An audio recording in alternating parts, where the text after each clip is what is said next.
day, a corporate hallway like this is a blur of human activity. But at 3 in the morning, stripped of its daytime population, the stark lighting and endless repetition take on a completely different character. To keep the modern global economy humming without interruption, we've constructed massive logistical, corporate, and retail infrastructures.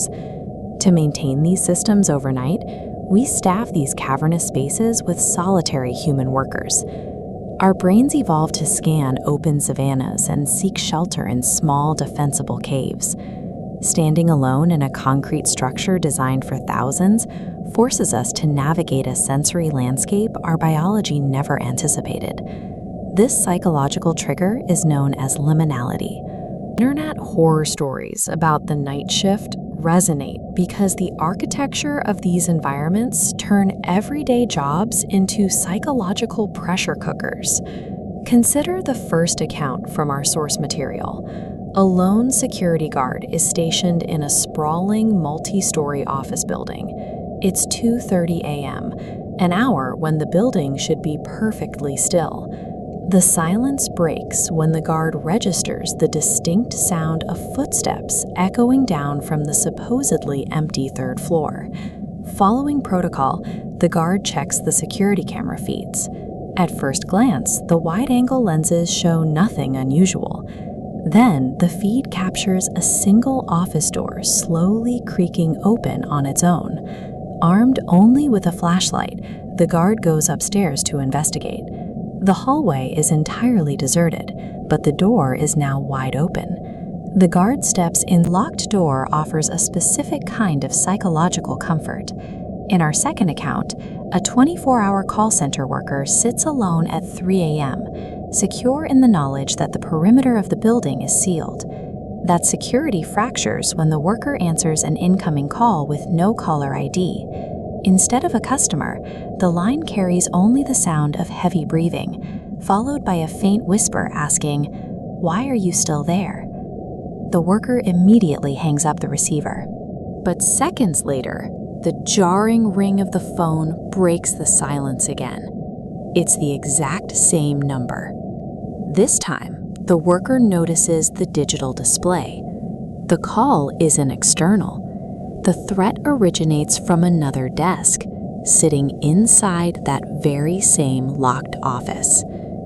Open-plan offices are designed to facilitate communication. At 3 a.m., that design weaponizes isolation, proving that a locked perimeter is entirely useless once a threat breaches the interior. Car pulls up to the station in the dead of night. A stranger steps out, but instead of entering the store, he stands perfectly still in the darkness, staring through the glass at the lone attendant. When the man finally walks inside, he silently wanders the aisles before stopping to deliver a single, unsmiling warning. "You shouldn't be here tonight." Then he returns to his car and drives off. 10 minutes later, the store's power grid completely fails, plunging the attendant into total darkness. And then, the sudden glare of the stalker's headlights slices through the pitch black. The car has returned, and the driver is simply watching. The attendant locks themselves in the back room and calls for help. By the time law enforcement arrives, the parking lot is empty. But the responding officer confirms the worst. They've received multiple reports of this specific vehicle actively hunting night workers. The fishbowl effect strips away all the false comfort of being indoors. It forces the worker to confront the stark reality of being completely exposed, trapped in a glowing box on the very fringes of society. Whether it's an unseen phantom caught on a digital monitor, an anonymous caller dialing from the next cubicle, or a physical stalker waiting in the parking lot. To maintain the convenience of a society that never sleeps, we require a silent workforce to occupy vast, empty structures. Stories that echo across internet forums and digital folklore endure because they articulate a universal, unspoken anxiety about the spaces we build. The dread felt in a deserted office or empty warehouse is an evolutionary alarm system functioning exactly as intended, a warning tone. So if you ever find yourself isolated in a space designed for crowds, and you feel that sudden, sharp instinct to look over your shoulder, it is imperative you listen to it. Every night, while the rest of the world goes to sleep, millions of people clock in for the graveyard shift. When the sun sets and the workforce goes home, these massive utilitarian structures turn into environmental vacuums. The background noise fades out, the corridors empty, and the architecture loses its intended daytime purpose. In total isolation, the mind loses the social cues that anchor us to reality, putting the worker in a state of high alert vulnerability. By examining 3 specific case studies, we can observe exactly what happens when you are left completely alone in the dark. The threats fall into a specific, escalating sequence, and sometimes they are standing right behind you. Consider a security guard patrolling a multi-floor office building. The shift runs from 10 p.m. to 6 a.m. The routine remains completely quiet until 2:30 in the morning, when distinct footsteps echo from the unoccupied 3rd floor. Investigating the space in person yields immediate physical evidence. Down the sterile hallway, a single heavy office door slowly swings wide open, entirely on its own. Standing in that doorway, the guard hears a sharp whisper directly behind him. He spins around instantly, only to find absolutely empty physical. Establishes level 1 of the nocturnal threat spectrum, the terror of our own sensory limitations when facing the unexplainable in complete isolation. At level 2, the threat moves indoors. Imagine a small 24-hour call center at 3 a.m. A lone worker sits inside, relying on a psychological sanctuary. Because the exterior doors are locked and the building is empty, they feel secure. That perimeter is breached by a single phone call. The caller ID is completely blank. The worker answers, only to hear heavy breathing followed by a whispered question. Why are you still there? The immediate physiological response is panic. The worker hangs up the receiver. Seconds later, the phone rings a second time from the exact same number. The worker is physically alone, yet the threat is originating from an empty desk just a few feet away. Level 2 terror occurs when the illusion of a secure perimeter shatters from the inside out, trapping the victim in a closed system. Level 3 strips away the locked doors. Picture this isolated gas station on the extreme outskirts of town at 1 a.m. Working alone inside a brightly lit glass structure creates a fishbowl effect. The worker is completely exposed to the dark outside. A car pulls up. A man steps out. But instead of entering, he stands in the dark, staring silently through the glass. When he finally walks inside, he simply walks the aisles before delivering a calculated warning. You shouldn't be here tonight. He drives away.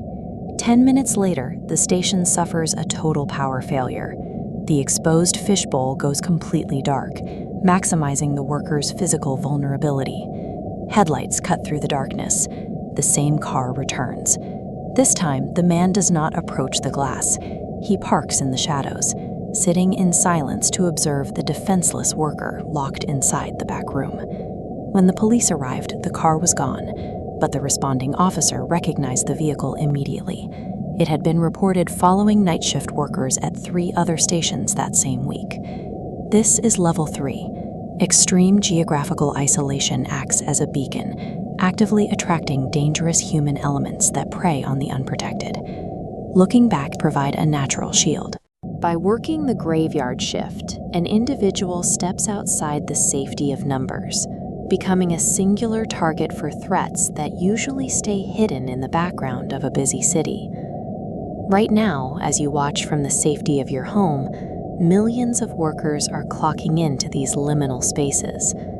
They are walking down endless, dimly lit corridors, preparing to face the dark on their own. If these case studies made you reconsider your own safety in empty spaces, make sure to subscribe and let me know if you want a part 2. We have engineered massive structures to conquer the day, but the evidence suggests that some nights and some spaces are better left alone. Walk into any commercial building at noon, and you're surrounded by movement, noise, and people. But step into that exact same space at 3 in the morning, and the architecture itself seems to turn against you.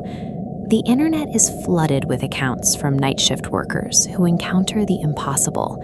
It's easy to dismiss these stories as sleep deprivation, the natural result of an exhausted brain trying to make sense of the dark. They aren't just random sightings, they are events that follow a specific progression. This can be mapped through the escalation of proximity. Using this geometry of fear identifies the specific moments when a workplace environment transitions from a shelter to a trap, beginning at the furthest reach of the worker's environment. Consider the environment of a remote gas station. At 1 a.m., a car pulls up, but the driver doesn't come inside. He just stands by the pumps, staring through the glass doors at the lone attendant. After a full minute, the stranger finally walks in. He doesn't browse the aisles. He stops, looks directly at the worker, and says, "You shouldn't be here tonight," before turning around and driving off. 10 minutes later, the station loses all power. In total darkness, headlights reappear in the parking lot. It's the same car, but the driver just sits there, watching the building from the void. This is the first stage of proximity collapse, exposure panic. The stage offers little relief. It simply confirms that the unknown now knows exactly where you are, while you remain blind to it. When the outer boundary fails, the threat moves into the inner sanctum. A 24-hour call center, for instance, is an enclosed space supposedly insulated from the world by keycards and heavy security doors. A lone worker receives a call with no caller ID. When they answer, they hear nothing but heavy breathing, followed by a whispered question, "Why are you still there?" The worker hangs up.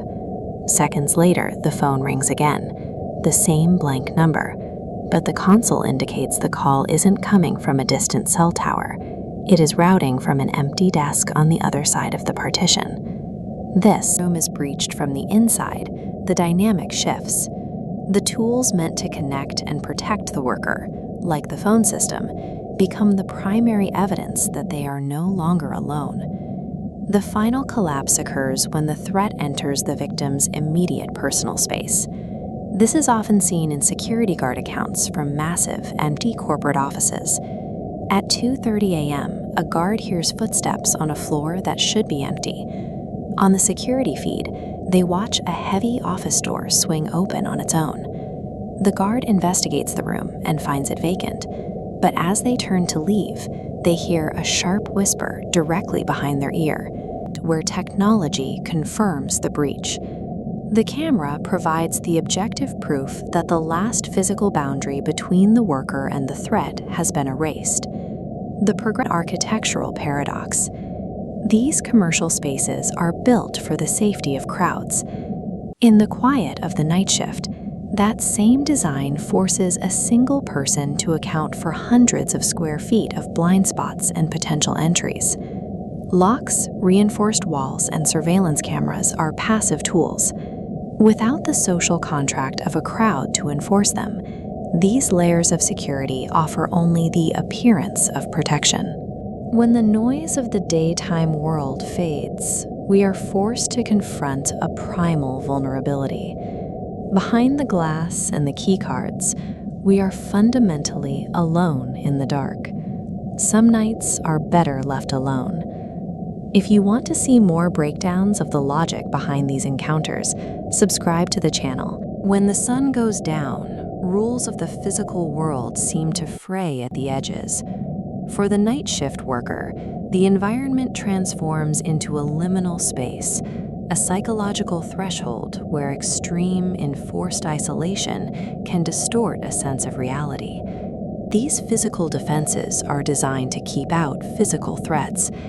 We have to consider what happens to the human psyche when these architectural perimeters are subverted in completely illogical ways. 3 distinct first-hand reports from the deep hours of the night shift reveal a sequence of shrinking spatial perimeters. On the night shift, being completely isolated traps a lone worker inside an architecture of their own paranoia. Our first case file begins at 1 a.m. at a gas station on the outskirts of town. A vehicle pulls up, but the driver remains outside. He lingers by the pumps, staring at the lone attendant through the glass storefront to test that outermost psychological boundary. When the subject finally steps inside, he wanders the aisles without purpose before stopping to deliver a chilling, calculated warning. "You shouldn't be here tonight." The attendant tries to laugh it off, and the man drives away. But exactly 10 minutes later, a localized blackout plunges the station into total darkness. Through the dark, headlights reappear. The same car is back, only this time the driver makes no attempt to enter. He sits in the idling car, watching the blacked-out storefront. The attendant locks themselves in the back room and calls the police. By the time officers arrive, the car is gone. However, the responding officer provides an official confirmation. They have had multiple reports of this exact vehicle following night workers. Moving deeper into the architecture of the night, we look at a 3 a.m. report from a 24-hour call center. Here, the worker is seemingly secure behind multiple locked doors and thick physical walls. The initial breach is digital. A phone call arrives with no caller ID, featuring heavy breathing and a whispered threat demanding to know why the worker is still there. The worker hangs up immediately. Seconds later, the same line rings again. This leaves the worker utterly defenseless as the logical rules of reality bend. Some mysteries defy all physical defenses. Subscribe if you want the investigation to continue in Part 2. True isolation is an illusion, and some nights are infinitely better left alone.